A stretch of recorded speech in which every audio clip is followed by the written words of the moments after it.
الحمدللہ العزیز الوہاب تمام تعریفیں اللہ و عزیزوں کی ہیں جس نے مل جل کو بیٹھنا نجات بنایا اور جدا ہونا عذاب ہے۔ اللہ نے ایک ہونے کا وعدہ کیا اور حکم دیا ہے اور جڑ کے رہنے کے حکم دیا اور منع کیا ہر اس چیز سے جو تفرقہ ڈالے اور دور کرے۔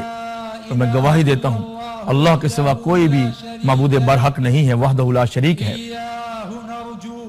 وہی امیدوں کا مرکز ہے، اسی سے ہم ڈرتے ہیں۔ تمہارا خدا واحد برحق الہ ایک ہے جس کے سوا کوئی بھی الہ نہیں ہے، وہ رحمان و رحیم ہے۔ اور میں گواہی دیتا ہوں کہ محمد رسول اللہ صلی اللہ علیہ وسلم اللہ کے رسول اور بندے ہیں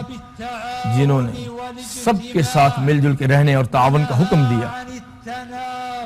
اور منافرت اور دور ہونے سے منع کیا۔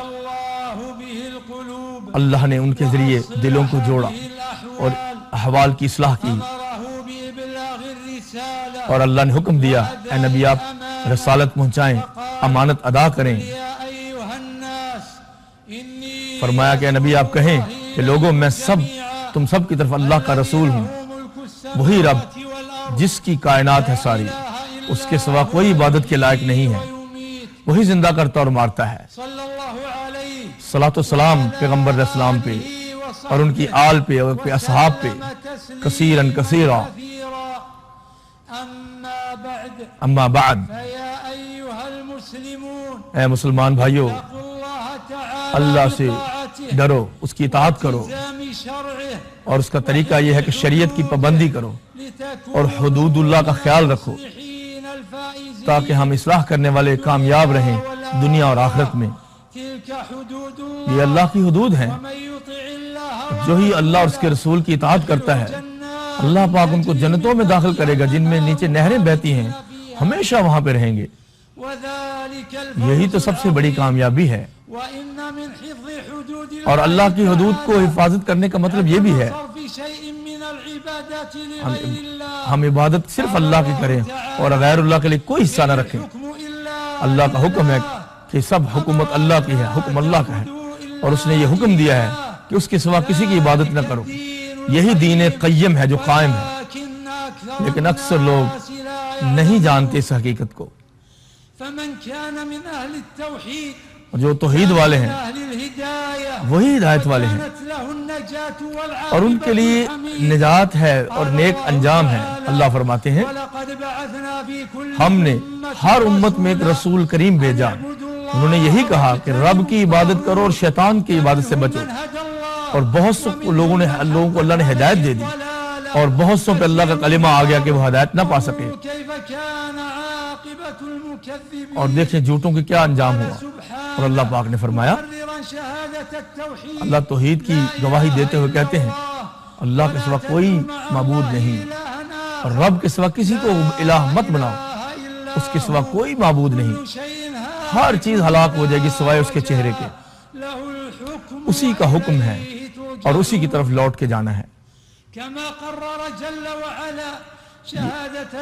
اللہ پاک نے رسالت کی گواہی کو آپ علیہ السلام کے لیے خاص کر دیا ہے اور فرمایا محمد الرسول اللہ، محمد اللہ کے رسول ہیں صلی اللہ علیہ وسلم، اور فرمایا محمد صلی اللہ علیہ وسلم تم مردوں میں سے کسی کے باپ نہیں ہیں بلکہ وہ تو اللہ کے رسول اور خاتم النبیین ہیں۔ اللہ ہر چیز سے عالم اور واقف ہے۔ یہ وہ گواہی ہے، یہ ہم سے جو چیزیں مانگتی ہیں کہ ہم اس کو سچا کہیں، کہ اللہ کی اطاعت کریں اور آپ کے جو منع کردہ چیزیں ان سے باز رہیں، اور رب کے سوا کسی کی عبادت مت کریں، اور اس کو مانیں جو لے کے آئے پیغمبر علیہ السلام، اس کو مانیں۔ کیا لے کے آئے؟ 5 نمازیں قائم کرنی ہے روزانہ، اور زکوٰۃ ادا کرنی ہے، اور غنی امیر اپنے غرباء کو زکوٰۃ عطا کرے گا، اور اپنے بھائیوں کی مدد کرے گا فقراء کی، اور خیر کے کاموں میں حصہ ڈالے گا۔ اللہ کا ارشاد باری تعالی، نماز قائم کرو اور زکوٰۃ ادا کرو، اور جو اللہ نے حکم دیا ان میں سے یہ بھی ہے کہ روزے رکھو رمضان شریف کے۔ فرمایا اے مومن تم میں سے جو شہر رمضان پالے اس کے روزے رکھے، اور جو اللہ کے احکام ہیں ان میں سے یہ بھی ہے بیت اللہ کا حج کرنا،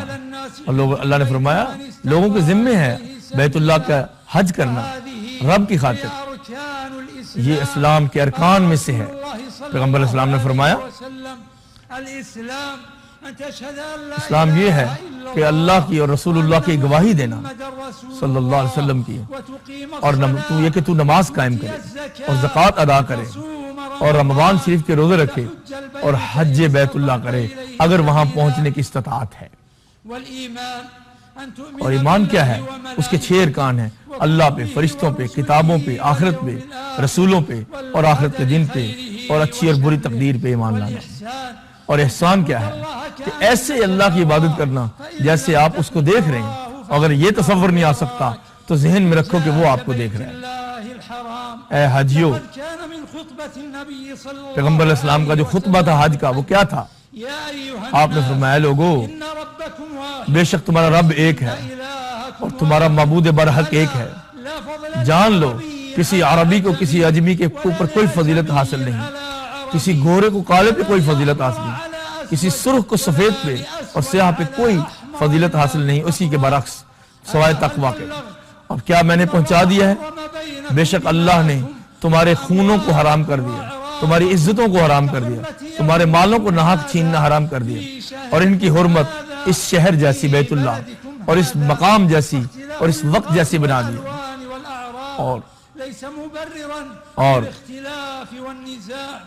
اور یہ نہیں ہے کہ اختلاف رنگ و نسل تمہارے اختلاف کا باعث بن جائے۔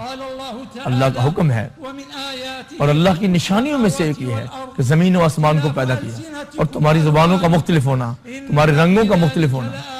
اس میں تو بہت سی نشانیاں ہیں اہل علم کے لیے، اور جو بہت سی نصوص قرآن و سنت کی اس میں واقع ہوئی ہیں، جس کے بارے میں کہا گیا کہ محبت سے رہو، الفت سے رہو، اور منع کیا گیا تفرقے سے باز رہو اور آپس میں دور ہونے سے باز رہو۔ اللہ کا حکم ہے وَاعْتَصِمُوا بِحَبْلِ اللَّهِ جَمِيعًا وَلَا تَفَرَّقُوا، نہ فرقہ ڈالو اور رب کی ہر رسی کو مضبوطی سے تھام لو، اور یاد کرو جب تمہارے اوپر اتنی مصیبتیں تھیں تم ایک دوسرے کے خون کے پیاسے تھے، اللہ نے تمہارے دلوں کو جوڑ دیا اور سب تم بھائی بھائی بن گئے۔ اور نبی کریم صلی اللہ علیہ وسلم کا ارشاد ہے اللہ تمہارے لیے یہ پسند کرتا ہے کہ تم رب کی عبادت کرو اور شرک نہ کرو، اور تم اللہ کی رسی کو مضبوطی سے سارے پکڑ لو اور فرقہ نہ ڈالو۔ اسی وجہ سے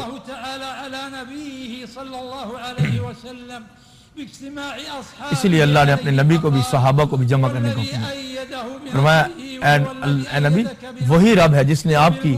مدد کی اور مومنوں کے ذریعے بھی مدد کی اور تمہارے دلوں میں الفت ڈال دی، کائنات بھر بھی خرچ کر لیتے تو آپ لوگوں کے دلوں کو جوڑ نہیں سکتے، اللہ نے ان کے دلوں میں الفت ڈالی کیونکہ وہ غالب اور حکیم ہے۔ ارشاد باری تعالی ہے منع کیا تفرقے سے، جو بے شک ان لوگوں نے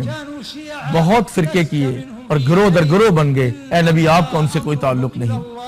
ان کا معاملہ اللہ کی طرف ہے، پھر اللہ قیامت کے دن ان کو بتا دے گا کہ انہوں نے کیا کرتوت